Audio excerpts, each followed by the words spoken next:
السلام علیکم خواتین و حضرات، میں ہوں حافظ شہباز اور آپ دیکھ رہے ہیں نالج ارتھ۔ نالج ارتھ میں تمام دوستوں کو خوش آمدید۔ اگر ابھی تک میرے چینل کو سبسکرائب نہیں کیا تو اسے سبسکرائب کر لیں تاکہ ایسی مزید ویڈیوز آپ تک بر وقت پہنچتی رہیں۔ ناظرین اکرام، اس ویڈیو میں آپ کو 4 قابل عبرت عورتوں کے بارے میں بتائیں گے، اور یہ تھی تو پیغمبروں کی بیویاں، لیکن انہیں ایمان نصیب نہیں ہوا۔ سب سے پہلے ہم بات کرتے ہیں والا کی۔ یہ حضرت نوح علیہ السلام کی بیوی تھی۔ اس کو ایک نبی برحق کی زوجیت کا شرف حاصل ہوا اور یہ برسوں اللہ تعالیٰ کے نبی علیہ السلام کی صحبت سے سرفراز رہی، مگر اس کی بد نصیبی قابل عبرت ہے کہ اس کو ایمان نصیب نہیں ہوا، بلکہ یہ حضرت نوح علیہ السلام کی دشمنی اور توہین و بے ادبی کے سبب بے ایمان ہو کر مر گئی اور جہنم میں داخل ہوئی۔ یہ ہمیشہ اپنی قوم سے یہی کہتی کہ حضرت نوح علیہ السلام مجنوں اور پاگل ہیں، لہٰذا اس کی کوئی بات نہ مانو۔ ناظرین اکرام، نمبر 2 پہ وائلہ نامی عورت آتی ہے۔ یہ حضرت لوط علیہ السلام کی بیوی تھی۔ یہ بھی اللہ کے ایک جلیل القدر نبی علیہ السلام کی زوجیت و صحبت سے برسوں سرفراز رہی، مگر اس کے سر پر بد نصیبی کا ایسا شیطان سوار ہوا کہ سچے دل سے کبھی ایمان نہیں لائی، بلکہ عمر بھر منافقہ ہی رہی اور اپنے نفاق کو چھپاتی رہی۔ جب قوم لوط پر عذاب آیا اور پتھروں کی بارش ہونے لگی، اس وقت حضرت لوط علیہ السلام اپنے گھر والوں اور مومنین کو ساتھ لے کر بستی سے باہر چلے گئے تھے، مگر وائلہ بھی آپ کے ساتھ تھی۔ آپ نے فرمایا کہ کوئی شخص اس بستی کی طرف نہ دیکھے ورنہ وہ بھی عذاب میں مبتلا ہو جائے گا۔ چنانچہ آپ کے ساتھ والوں میں سے کسی نے بھی بستی کی طرف نہیں دیکھا اور سب عذاب سے محفوظ رہے، لیکن وائلہ چونکہ منافق تھی، اس نے حضرت لوط علیہ السلام کے فرمان کو ٹھکرا کر بستی کی طرف دیکھ لیا اور شہر کو الٹ پلٹ ہوتے دیکھ کر چلانے لگی کہ ہائے رے میری یہ قوم! یہ زبان سے نکلتے ہی عذاب کا ایک پتھر اس کو بھی لگا اور یہ بھی ہلاک ہو کر جہنم رسید ہو گئی۔ اور نمبر 3 پہ آسیہ نامی عورت آتی ہے۔ ناظرین اکرام، آسیہ نامی عورت کا حال ان سے کچھ مختلف ہے، کیونکہ آسیہ بنت مزاحم رضی اللہ تعالی عنہا یہ فرعون کی بیوی ہیں۔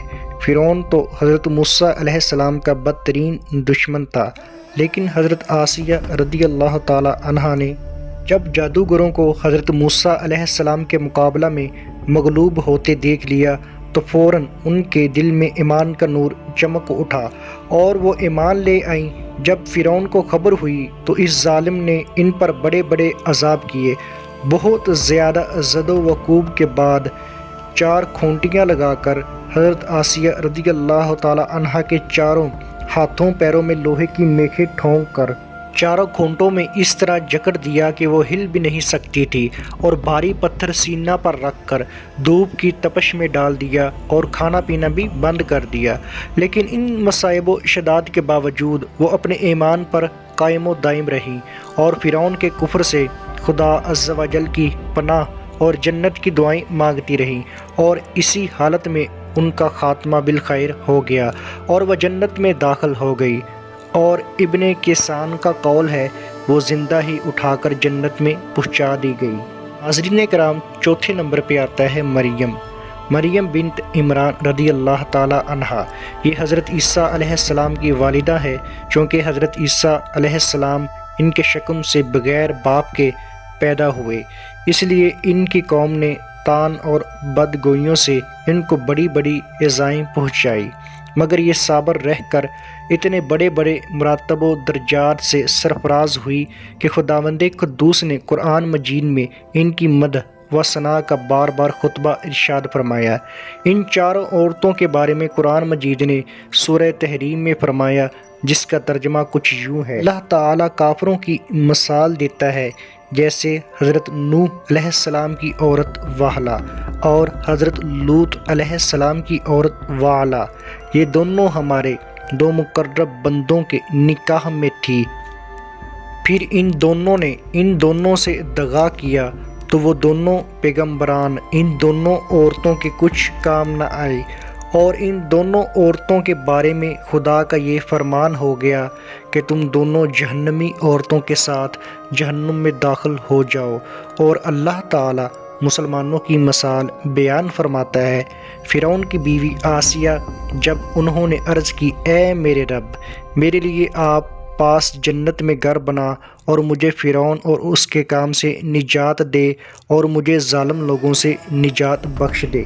اور عمران کی بیٹی مریم جس نے اپنی پارسائی کی حفاظت کی تو ہم نے اس میں اپنی طرف روح پھونکی، اور اس نے اپنے رب کی باتوں اور اس کی کتابوں کی تصدیق کی اور فرما برداروں میں سے ہوئی۔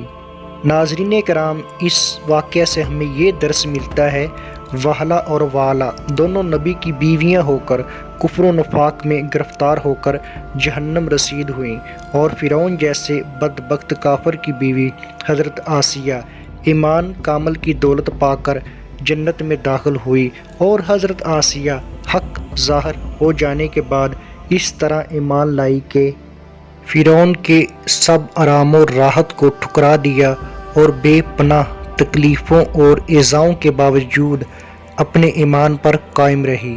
بلا شبہ یہ باتیں قابل عبرت ہیں۔ دعا ہے اللہ تعالی ہمیں صالح اعمال کرنے کی توفیق بخشے اور ہمارے گناہوں کو معاف فرمائے۔ آمین ثم آمین۔